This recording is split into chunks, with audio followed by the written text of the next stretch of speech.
This is Klikon's new Soundbeam series soundbar with a subwoofer attachment.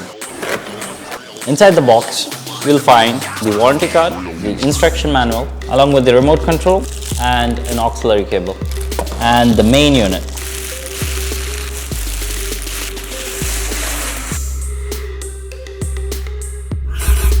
This is the subwoofer attachment that comes along with the soundbar.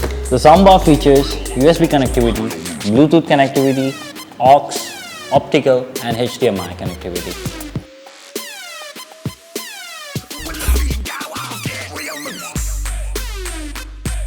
Let's see how we can assemble the speaker unit with the main unit. Grab the speaker cable, connect it towards the rear end.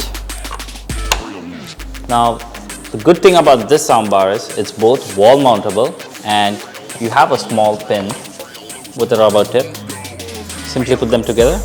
There's a small cutout. Now we can dock it. Now that we have connected both the units, let's see how it performs. Let's turn the main speaker unit on and connect via Bluetooth.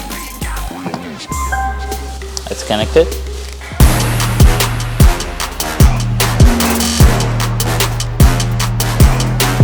The remote control unit offers multiple equalizer settings such as music, movie, news and 3D. Other than that, you have an option to choose the source of your audio and you have volume adjustability with bass and treble adjustability as well. With that, I think this concludes the unboxing session. Thank you.